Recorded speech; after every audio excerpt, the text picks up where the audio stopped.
2026年的春天，北京的风里还带着点冬末的料峭，灰蒙蒙的天空压得低低的，像是要下雨，却又迟迟落不下来。这种天气挺适合聊八卦的，尤其是那种带着点血腥味的资本八卦。你想想，就在这么个看似平常的季节里，王一博和乐华娱乐之间的这点事儿，早就不是什么粉丝圈的自萌的小打小闹了，它变成了一部戏，一部关于资本怎么围猎，人又怎么反围猎的戏，甚至可以说是商战史诗。站在2026年3月这个节点往回看，挺有意思的。距离合约到期那个10月，满打满算也就剩半年。可乐华娱乐的股价呢？跟坐过山车似的，上上下下，心脏不好的股民估计都不敢看。每一次微小的波动，背后都是真金白银的蒸发，都是无数人神经的紧绷。这时候你再看杜华微博之夜上那张全家福，笑得那么用力，恨不得把所有人都框进镜头里。表面看是团圆，是温情，可你仔细琢磨那笑容背后藏着的是焦虑，那种快要抓不住什么东西的焦虑。另一边呢，王一博那边静得可怕，不是死寂，是静水流深。他早就布局好了自己的商业版图，不声不响。这哪还是简单的续约问题啊，这分明就是一场清算，关于一个人养活整个上市公司的终极清算。每次看到这种资本和个人的对决，心里挺复杂的。娱乐产业这层窗户纸，一旦被利益的大手捅破，里面的残酷劲儿能吓死人。我们平时在屏幕前看到的都是光鲜亮丽，是鲜花掌声，可幕后那些算计，那些博弈，惊心动魄得跟谍战片似的。王一博现在的处境，其实就是所有顶级艺人的一个缩影，只不过大多数人选择了忍，或者被驯化，而他选了一条更决绝的路。这条路不好走，但走通了，就是新天地乐华这家公司最擅长什么？造梦，编织家庭的幻象。杜华以前在公开场合说过多少次，像亲儿子一样培养王一博。这话听着多暖啊，尤其是对于那些渴望归属感的年轻人来说，情感纽带，多好的词儿。可到了2026年初，这层温情面纱被撕得干干净净。那张微博之夜的合照，现在回过头看，简直就是杜华在股价暴跌前最后一次试图维稳的证据。镜头前大家肩并肩，亲密无间，好像真是一家人。镜头后呢？利益的寸土必争，谁让步谁就是傻子。这种反差太强烈了，强烈到让人忍不住怀疑，家人这2个字在商业合同面前到底还有没有重量？其实吧，这段所谓的亲情起点本身就挺冰冷的，那就是一场精准的天使投资。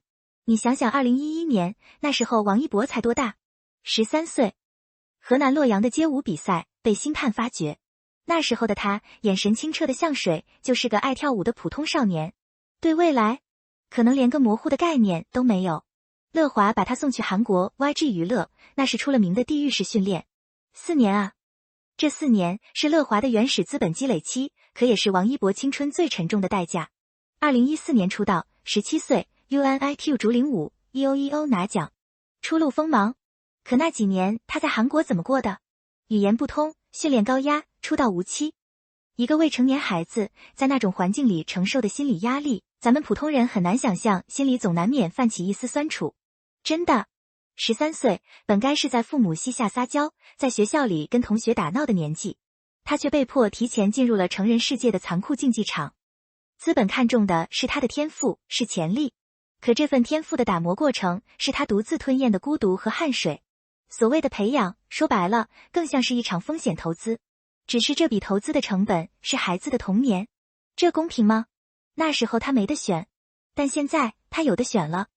真正让他从偶像变成顶流的是乐华在关键节点上的资源豪赌。咱得客观，不能一棍子打死。没有乐华早期的资源倾斜，确实没有今天的王一博。2016年，天天向上，乐华力排众议把他塞进主持团。那时候他多内向啊，被调侃是背景板。可在汪涵、大张伟这些前辈的提携下，他硬是磨出了控场能力。这一步完成了国民度的原始积累，不仅仅是个通告，这是让他从韩归偶像落地为中国艺人的关键一步。这一步走对了，地基就打稳了。然后是2019年《陈情令》，这部剧简直是现象级的，一夜涨粉1600万，从爱豆转型演员，直接跻身顶流阵列。蓝忘机这个角色好像就是为他量身定制的铠甲，让他有了抵御流量更迭的底气。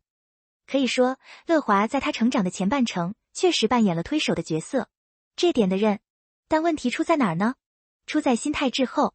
当这棵摇钱树长成参天大树后，乐华依然试图用家人的名义，把他牢牢锁在高级打工仔的位置上。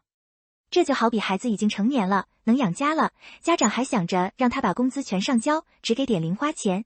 这种思维模式的错位，成了日后矛盾的根源。机遇固然重要，但承接机遇的能力更关键。很多人拥有资源却抓不住，王一博的可贵在于，他不仅抓住了，还将资源转化为了自身的血肉。然而，我也在思考，当艺人的成长速度远超经纪公司的格局时，分裂似乎成了必然。公司想要的是稳定的现金流，而艺人想要的是更广阔的天空。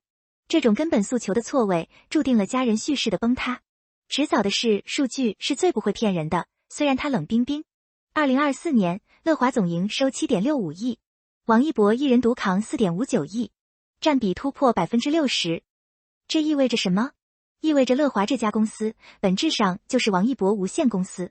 他干着老板的活，扛着公司的命脉，却连0.01%的股份都没有，甚至连分红权都被剥夺。在传统的经济合约里，艺人拿的是劳务费，公司拿的是剩余价值。当剩余价值大到足以决定公司生死时，这种分配机制就显得尤为荒谬，简直是把人当傻子。在资本眼里，他不是家人，他是那个必须被榨干最后一滴价值的高级打工仔。公司希望他像机器一样不停运转，拍戏、代言、综艺，源源不断的输送利润。而当这棵摇钱树开始意识到自己才是森林的主人时，所谓的家庭叙事便瞬间崩塌。这种觉醒不是背叛，而是对自我价值的重新认知。谁愿意永远做一个没有股权的功臣呢？换谁愿意？这组数据读来令人啧舌，也令人深思。它揭示了内娱经济模式的畸形，过度依赖头部艺人，却不愿给予头部艺人相匹配的权益。这不仅是王一博的困境，也是整个行业的通病。当贡献与回报严重失衡，离开就成了唯一的理性选择。这不仅仅是钱的问题，更是尊严和话语权的问题。钱可以赚，尊严没了，就难找回来了。最让外界感到恐怖的，其实不是王一博的商业价值，而是他那令人战栗的定力。你想想，截至2026年3月，王一博已经600多天没有进组拍戏了。自2024年5月《维和防暴队》上映，2024年《追风者》播完后，他便彻底切断了影视作品的输出。在3天不营业就查无此人的内娱，这无异于自杀。真的，无异于自杀。媒体和营销号疯狂唱衰，外界嘲讽他在家抠脚，预言他马上会糊。粉丝群体中也弥漫着焦虑的情绪，那种焦虑是能传染的，但他完全不在意。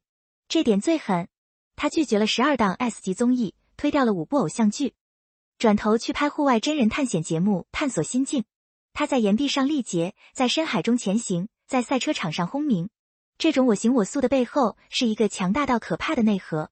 他不再需要通过刷脸来维持热度，他正在通过消失来重塑稀缺性。在这个信息过载的时代，稀缺的不是曝光，而是神秘感和期待值。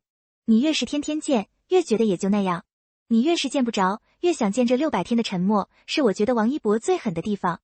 在名利场中，能够抵挡住诱惑，敢于按下暂停键，需要极大的勇气和智慧。大多数人害怕被遗忘，所以他反其道而行之。这种对流量规则的蔑视，恰恰证明了他已经超越了流量的束缚。他不需要讨好谁，因为他的价值已经不需要通过热搜来证明。这种松弛感是对内娱焦虑症最好的治疗。看着那些为了热度拼命折腾的人，再看看他，高下立判。这种消失并非退圈，而是降维打击。早在2024年，当外界还在猜测他是否会续约时，王一博已经悄然完成了自己的商业闭环。他成立个人独资工作室，控股3家文化传播公司，业务涵盖影视、文旅、美妆。这不仅仅是换个名字，这是从被管理者到管理者的身份跃迁。更关键的是，他牵手国际巨头 CAA， 直接对标好莱坞顶级资源配置，不再依赖乐华的国内人脉。这一步棋走得太大了，纪录片探索心境，致谢名单里彻底抹去了乐华娱乐。这封无声的独立宣言早已昭示了结局。不用说话，名单就是最好的声明。更有趣的是，乐华为了挽留这棵摇钱树，甚至在2026年3月抛出了股权激励的橄榄枝。但讽刺的是，这种迟来的施舍，在王一博已经具备独立造血能力的今天，显得既廉价又无力。当你已经能自己造水，别人递来的一杯糖水便再也无法解渴，甚至觉得有点可笑。这一步棋走得可谓深谋远虑。签约 CAA 意味着他的视野已经投向全球，不再局限于内娱的1亩3分地。而乐华迟来的股权激励，更像是一种恐慌下的补救。资本永远是慕强的，当你弱小时，他跟你谈感情；当你强大时，他才跟你谈利益。可惜，当利益来得太晚，感情也早已消耗殆尽。王一博的独立是必然，也是必须，没人能拦得住。现在的王一博手里握着36个顶级代言，背后站着国际资本 CAA， 脚下是通往赛车手、演员、商人的多元道路。